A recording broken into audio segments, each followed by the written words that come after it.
Bismillahirrahmanirrahim. Assalamualaikum warahmatullahi wabarakatuh. Alhamdulillahirabbil alamin wa bihi nasta'inu ala umuri dunya waddin. Wassalatu wassalamu ala asyrafil anbiya'i wal mursalin sayyidina wa maulana Muhammad wa ala alihi wa sahbihi ajma'in. Jamaah maghrib yang dimuliakan Allah Subhanahu wa taala, kita lanjutkan lagi pengajian kita.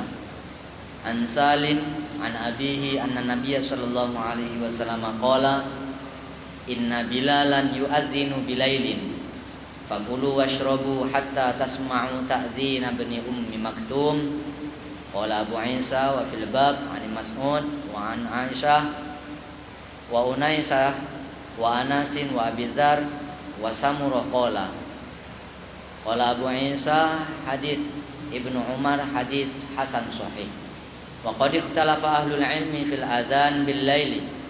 Faqala ba'dul ahli ilmi idza adzana al muadzinu bil laili ajza'ahu wa la yu'idu. Wa huwa qaulu Malik wa Ibnu Mubarak wa Syafi'i wa Ahmad wa Ishaq. Wa qala ba'du ahli ilmi idza adzana bil laili a'ada wa bihi yaqulu Sufyan Tsauri rahmatullah alaihi. Sesungguhnya Bilal itu mengumandangkan azan pada waktu masih malam. Bilal itu mengumandangkan azan di waktu yang masih malam. Maka Nabi menyampaikan, hendaklah kalian tetap makan, minumlah sampai mendengar azan Ibnu Ummi Maktum. Hadis ini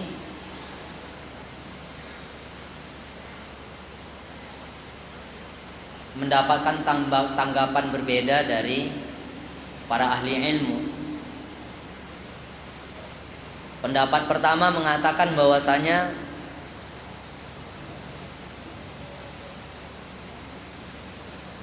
sebahagian mereka mengatakan jika seorang muadzin mengumandangkan azan di waktu yang masih malam, maka azan itu sudah mencukupi dan tidak perlu mengulanginya lagi. Imam Nasai, Imam Abu Daud, beliau meriwayatkan hadis itu pada bab tersendiri, pada bab azan di luar waktu sholat.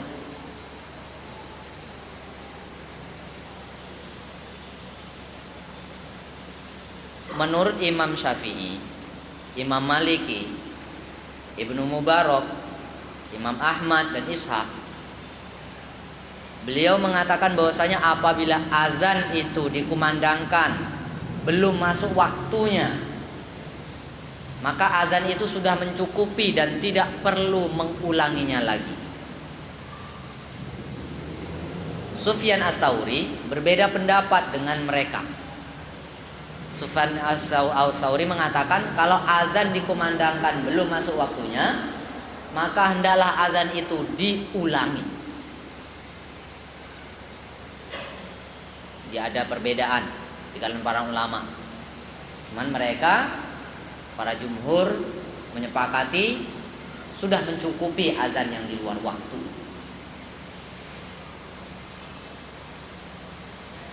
Sebagai tambahan, apabila di satu negeri itu sudah menjadi adat, sudah terbiasa azan itu setelah masuk waktu, tiba-tiba ada kejadian entah salah tengok atau yang azan ngantuk, belum lagi masuk waktu dia azan, selesai azan pun dia nunggu mano lah orang tak datang biasa, belum lagi selesai azan orang dah banyak datang. Ini tak juga datang, sekali tengok jam, jam 4 baru, betul kejut dia. Manakala di dalam satu negeri itu atau di dalam satu kawasan sudah terbiasa azan pada saat masuk waktu, kemudian terjadi satu kejadian yang aneh, yang asing, azan tidak pada waktunya, maka hendaklah dia mengulangi azan itu kembali setelah masuk waktunya. Karena apa? Untuk menjaga, mungkin ada orang yang mendengar azan, begitu mendengar azan dia yakin, karena ini kalau orang ini yang azan, dah tahu dah dia nih, tak pernah nyalah orang nih kalau azan nih, jelas masuk waktunya. Dia tengok mungkin jam saya yang salah, nah. Dia pun sembahyang subuh, padahal jamnya jam 4, belum masuk waktunya, dia sembahyang subuh dekat rumah. Selesai sembahyang dia pun nunggu-nunggu. Tapi kalau diazankan lagi setelah masuk waktu, baru dia tahu, berarti tadi azan belum masuk waktu, salah lah waktu azan tadi, waktunya salah. Nah, dia pun sholat subuh balik. Kalau sempat tidak diulang lagi azannya, sehingga orang itu menyangka dia sholat subuh padahal belum waktunya, maka salah satu syarat sah sholat itu sudah berada pada waktunya. Yang perlu diperhatikan kalau sudah di kawasan itu terbiasa azan setelah masuk waktunya. Maka kalau ada kejadian azan di luar waktunya, maka hendaklah setelah masuk waktu diulang balik azan. Tapi kalau tidak diulang juga sudah mencukupi. Ini jumhur para fuqaha sepakat seperti itu. Kalau umpamanya tak diulang tak ada masalah, langsung dikomat aja. Umpamanya belum masuk waktu 5 menit sebelum itu atau 10 menit sebelum itu dikumandangkan azan, baru ditegur dengan orang, belum masuk waktu lagi di azan tuh, bayangkan ditegur dengan orang, belum masuk waktu lagi di azan, sementara waktunya sudah tinggal sedikit lagi, sekejap lagi, maka hal itu tidak perlu diulangi lagi, tidak masalah.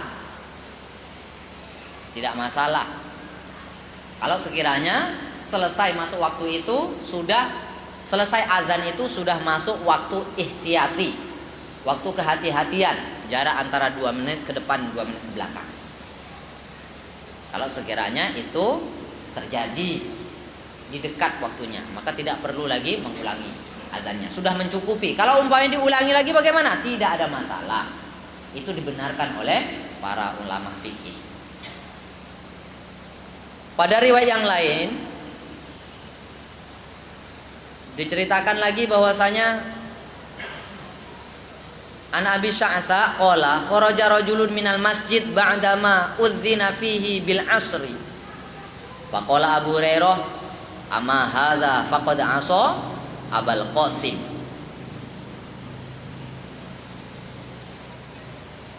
Abu Sya'tha telah menceritakan bahwasanya di saat itu ada satu orang laki-laki yang keluar dari masjid ketika azan dikumandangkan.